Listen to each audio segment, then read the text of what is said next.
And all we are trying to introduce you to this afternoon, it is to the concept of multiple regression. We introduce you to the concept of multiple regression. So multiple regression analysis, it is just as simple as simple linear regression, okay? The only difference between the multiple regression analysis and the simple regression analysis is that when you're dealing with the simple regression analysis, you're dealing with a simple one independent variable, let's say in this respect, beta 1 x 1 plus the error term. This is the simple linear regression model, okay? You are trying to examine the impact of this particular independent variable on this dependent variable y. So you are basically just given only two variables, one y variable and one x variable. That is under simple linear regression. But when you talk about multiple regression analysis, we are being exposed to the concept where we have many independent variables. Let's have the model that looks like this. Beta naught plus beta 1 x1 plus beta 2 x2 plus beta 3 x3 plus the error term. This is what the regression model, the multiple regression model looks like. This is what it looks like, okay? In short, we have got many independent variables. Our independent variables would be x1, x2, and x3. You can have as many independent variables as possible. That will determine the length of your model, okay? Your line. Your regression equation will be longer according to the number of independent variables that you have. So in this respect, we have got three variables that determine the dependent variable, the y variables. Our variables are x1, x2, and x3, plus the error term that we know, the residual term, the stochastic variable. Then we have got the beta 1, beta naught, beta 1, beta 2, and beta 3, which are basically the coefficients. Now, beta 1, beta naught is actually the intercept of the, it is the intercept of the entire model or the entire equation, okay? This simply means that when all these x variables, the independent variables, the interpretation is that when all the x variables are zeros, okay? Let's name these x variables as just some variables. Let's say the change in them is actually 0. You find that the y variable will remain by beta naught units, okay? By beta naught units. That is the change in the dependent variable that we get when x1, x2, and x3 are 0, okay? Then when you look at beta 1, this is the unit change that we get in the dependent variable when the x1, which is the independent variable, 1 changes by 1 unit. So we say as x changes by 1 unit, okay, when x changes or increases by 1 unit, then y, the dependent variable, increases by how many units? By beta 1 units. That's how we interpret this, keeping these other variables constant. That is beta 2, beta 3. Yeah, those variables x1, x2, and x3 are kept constant. Then we are examining the change in x1, the impact of x1 on y when all these other variables are kept constant. To hold them constant simply means that they do not change, they are not changing. Then again, when you want to interpret beta 2, let me use this. The impact, the beta 2, simply means now you will hold all these other factors constant. You hold these other betas constant. So we are saying holding all other factors constant. The change in x2 the change in X2, okay, which could be either the increase in X2 by such a number, by 1 unit, it will impact the dependent variable by beta 2 units, okay? It will impact the y variable, the dependent variable by beta 2 units. So that's what you do. When you are interpreting the slope coefficient, these are called the slopes coefficients, beta 1, beta 2, and beta 3. When you're interpreting them, you hold the other factors constant. Then you interpret that particular variable. So this time around, what we're going to do is to lead you to the Excel output, you will understand that at this level where we are, you cannot manage to calculate for beta 1 using maybe your hands. It can take you a lot of time. So we take use or we take advantage of the technology. So what will happen is that you will have the Excel output, the output from Excel. Then you will need to interpret the meanings of these outputs. The same parameters that we received the last time, they are the same. The variables are still the same. Then you just need to interpret them. So one of the examples that you are given in the exercise, in the review questions, question number 3.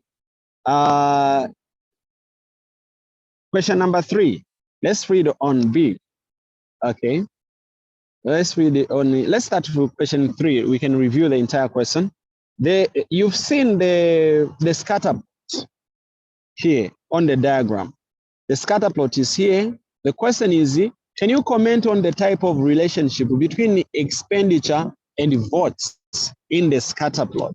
So you can see that what is being exhibited here, if you are to draw, a simple straight line that passes in between, obviously this will be what? A positive linear relationship between the expenditure, which is our X variable, and the votes, okay? The votes are on the Y variable, meaning they are the dependent variable, and the expenditure is on the X axis, which means that it is the independent variable. So expenditure is influencing the votes.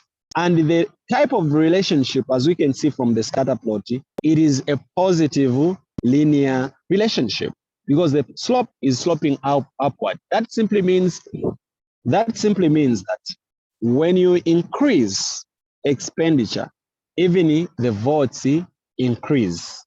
Okay, when you increase expenditure, even the votes do increase. Okay, the votes do increase. The question on B says, can you interpret all the entries in the table below and then specify the model? We have got the table below. We have the table that I'm showing here. And what you are supposed to do is to interpret these entries, what they mean, okay? And then come up with the regression model. Number one is that with the correlation coefficient. Usually the correlation coefficient is represented by R, okay? The correlation coefficient of 44%, of 44, 0.44839, that you can just round off as 44%. This simply means that there is a weak positive linear relationship between the two variables. That is to say, expenditure and the votes, okay? So interpret this, you interpret the R, the correlation coefficient, as there is what? There is a weak positive, because the answer is positive, linear what? Relationship, all right? Relationship between expenditure and what? Between expenditure and the votes. That is how you interpret the first one. There is a weak positive linear relationship between expenditure and the votes. That's why we have the correlation coefficient, which is actually less than 50. That's a weak. Then if the correlation coefficient is closer to 1, okay, it means that is a strong what relationship. So if it was maybe 0.9 something, we could have said there is a strong positive relationship between the two variables. That is the independent variable and the dependent variable. In this respect, expenditure and the votes. Covariance. You understand that covariance and the correlation, they just measure the same thing. All of them, they measure the linear relationship between the two variables. So even this one, we can still say, interpreting the same way, there is a weak positive linear relationship between expenditure and what? And votes, okay? It is a weak relationship. That's why the covariance is just a number that is just above 50. It's not closer to 100, okay? It's just a small number. How do we interpret the intercept now? Intercept. Whenever you're given an intercept, first of all, let me specify the model in advance, as the question B says. Question B says I specify the model. So our model will be, if we let y equal to votes, right? And the x equal to expenditure, all right? X equal to expenditure. Then our model will be y is equal to beta naught, which is this intercept, okay? Plus beta 1 x plus the error term, okay? In this respect, we can get the numbers and fuse in now the numbers. What is beta naught? Is the intercept, which is 19.808 plus the slope coefficient is 0.3, which is beta 1, 458x plus the error term. So this is the model that we have specified. We have specified the model. Get the intercept. The intercept is the one that you put here. Then the slope coefficient for beta 1 for the first independent variable. How do we interpret now? To interpret this, you can say, we start with the intercept, which is 19.80834611. You can say when the expenditure, which is the independent variable, is 0, okay? When the expenditure, which is represented by this x here, when this x is 0, if this x is 0, it means that output, which means the number of votes, the number of votes will remain about around 19.808 units. Now, what are the units? The question says the units are thousands. So you can measure this by thousands. Therefore, you multiply this number by 1,000, which will be somewhere around 19.808 number of votes. Okay? We mean that now, when the X expenditure is 0,000, like is 0, when expenditure is 0 kwacha, then the votes will be around what? 198. It will be 19,808 votes around there. Okay, that will be the approximation. This is the number of people, so we use people votes. They cannot be decimals, they are people votes. Then how do you interpret the slope coefficient now, beta 1? Our beta 1 is what? Is 0.3458. How do you interpret this, beta 1? So we are saying holding all other factors constant, okay? Holding all other factors constant. If you hold all other factors constant, in other words, then 1 unit increase, 1 unit increase in what? In X, X is expenditure in this respect. In expenditure, and what is this unit? This is 1,000. So you say a 1,000 increase. Since you can specify the unit now, you can't just say 1 unit, since you know the unit, that the units are thousands. So you can say it's 1,000 kwacha. Expenditure is measured in 1,000 kwachas. So it's saying an increase. So you can say an increase. You can say an increase of an increase of 1,000 kwacha in what? In expenditure. That is a unit, because the unit is 1,000 kwacha. That's what they said. In expenditure will increase what? Votes. That is the dependent variable. Votes by what? By multiply this, express this slope coefficient by thousands. Even the votes are measured in thousands. So this 0.3458 will be times 1,000. So it will be around 34.5.84. Okay. Yeah. So now, since we are measuring the votes, these are people, we can round it off to a whole number and say 346 votes. So an interpretation will be an increase of 1,000, okay, an increase of 1,000 kwacha in expenditure will increase votes by 346 votes. So that's how you are interpreting. Because the units are specified. If the units were not specified, you would not have specified. Okay. Question number 4.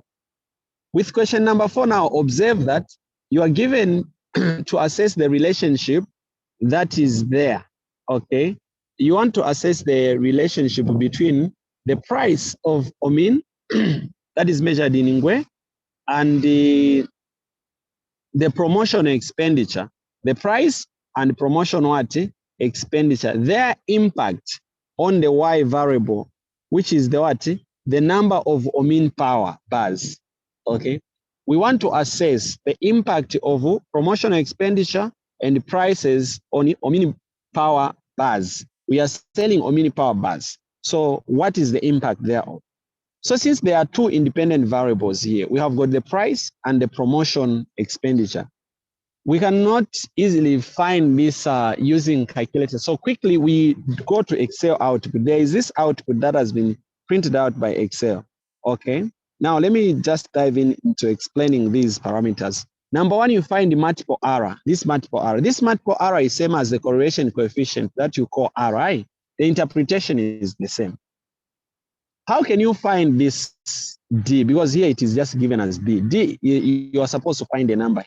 So this D actually is found by squaring the R squared. You know that R squared is the coefficient of determination. So to find the R, you can just square root.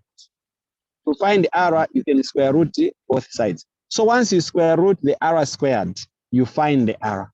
So what you do, there is this R squared here.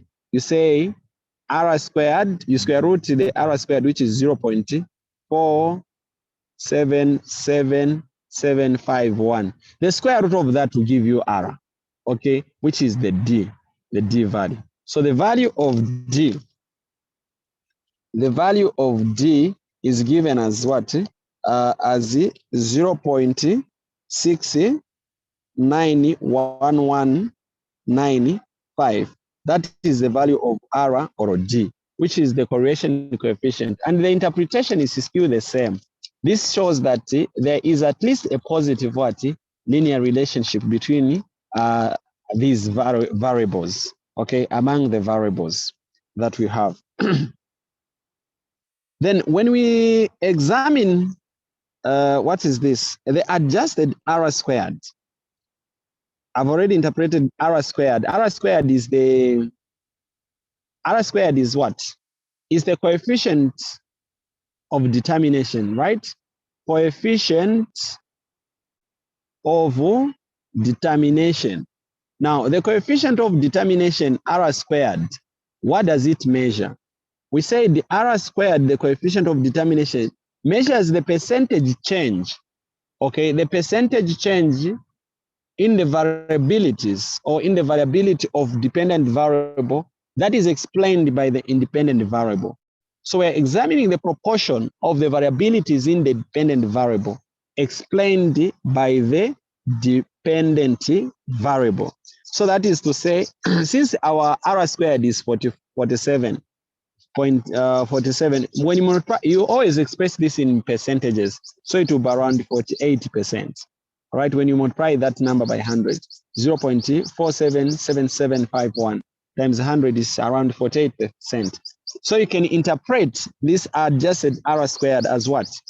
As 48% of variabilities or variation in the cell of what? Mean power bars. Okay, in the cell of mean power bars, that is our dependent variable, right? Is explained by what? By the price of mean bars and the promotion expenditure, the two variables. Okay, which means that the two variables, the two independent variables, the price of mean bars and the expenditure, the promotional expenditure on promotion, these two variables, they influence the sale of what? Mean bars. Okay, by only 48%. That's how you interpret. So you say only 48% of variation in the sale of mean bars is explained by what? By promotion, expenditure, and the price of mean bars, meaning the two independent variables. That's how you interpret that. What other important variable do you need to understand? Is how to compute B, right? How do you, first, let's start from A. How do you compute A? Because the question says, how do you compute A? Find the A. To find the missing value A, you just divide the SSE divided by the degree of freedom. This SSE, like this number, 45,712.8 divided by what? By 31. When you divide that, that will give you the value of what? The value of A, okay? Which is the mean squared error, okay? The mean squared error. We want to find the mean squared error. A is the mean squared error, MSE. So that, when you divide, gives us 147, 45.86. This is the value of A, okay? This is the value of A, 147, 45.86. Is found by saying this degree of freedom, 31 here, the degrees of freedom, into this number, okay, the squared error. It should give us the mean squared error, which is the value of what? The value of A, okay? Should be able to give us the value of A. But how do we find the value of B now? The B is the F statistic, okay? F statistic.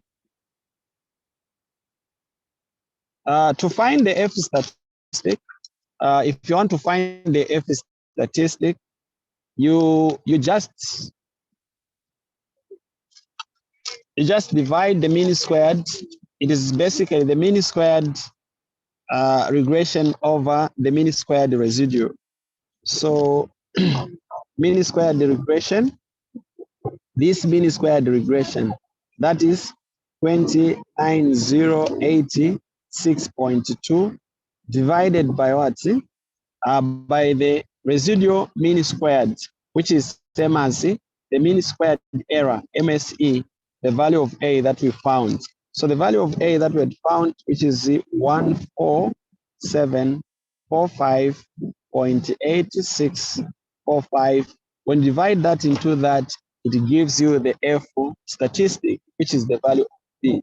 So the F statistic, in this respect, our F statistic is our F statistic is given as 14.179. Okay, the F statistic is our F statistic is 14.179. Okay. Now, Fast forward to the interpretation. What does the F statistic measure? Okay, so the F statistic basically measures it just measures the dependability of the model, how reliable the model is.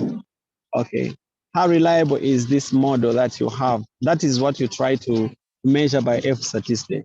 So if you find that this number is greater than this 0.5, as 14 as it is, it simply means that the model is dependable, okay? That is to say, the independent variables really have an influence on the independent variables have an influence on the dependency variable, which is the cell of the mean power bars. Clear? So I've said the F statistic, you just divide, you divide this 20 here, 29086, the MS divided by this value of A that you had found. The value of A, just divide by this number here you find, 45712.8 divided by the degree of freedom, which is 31. Then you divide that into that, it gives you the F statistic, which is 14.179. Okay. Any question?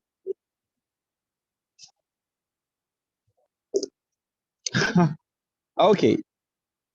Then we can move on and look at the T statistic, which is what letter is this? C. Let us see. Now, to find the T statistic, you just divide the slope coefficient. Okay, the T statistic it is actually the slope coefficient divided by the standard error of the slope, okay, coefficient, the standard error SE. So the slope here, our slope is what? Is 0.130862. Divide that by this, which is the standard error, okay? Our standard error is 0.024818. When you divide that into that, you should get the T statistic. And our T statistic is given as 5.27, okay? 5.27 and 28. This is our what? Our T statistic, a very big number. Just like the T statistic you are computing using the hands. Now the calculator has done it for you. You know that once the T statistic is greater than the critical T, it means that you reject the what? The null hypothesis. Once it is greater than the critical T.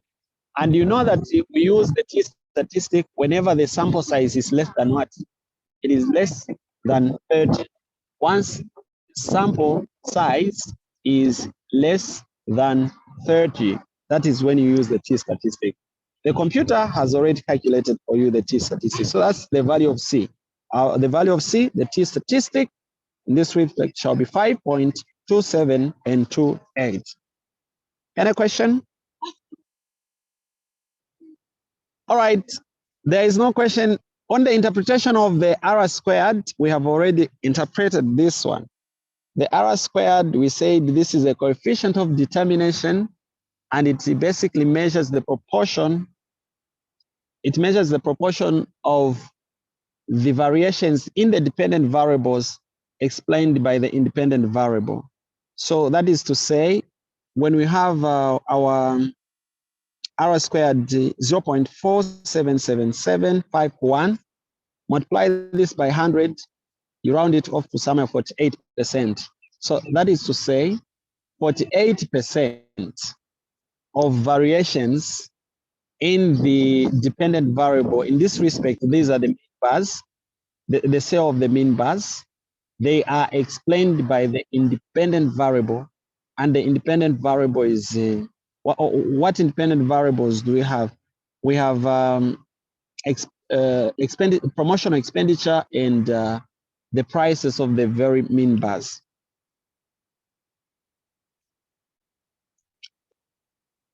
Okay, any question? You guys are not asking questions today. Am I speaking so fast? Okay. All right, it's great then. Good that you are able to catch up. Question C says, at 5% level of significance are the two independent variables, that is to say, expenditure, price, statistically significant. Are they statistically significant? Now, for you to test whether these two models are statistically significant, that is expenditure and the price, you look at the p-value, okay? This p-value now. We say that as long as the p-value is less than 0.05, you reject the null hypothesis. Once you reject the null hypothesis, it simply means that the variable is statistically significant. So when you look at for expenditure here on C, the p-value is 9.82 almost times 10 to the power negative what? Negative 6, which is 0 point something 0, 0, 0, 0, 0, but 5 zeros 98. So you've seen that this number is basically less than what? 0.05. Therefore, you reject the null hypothesis. That simply means that expenditure is statistically significant to the model, which means that the expenditure has an influence on the independent variable. Got it? Then when you go to price as well, to price again, you look at the p-value still, the probability value, if you might want to call it like that. Yeah, the probability value, p-value is 0.002022, as you're able to see on the screen.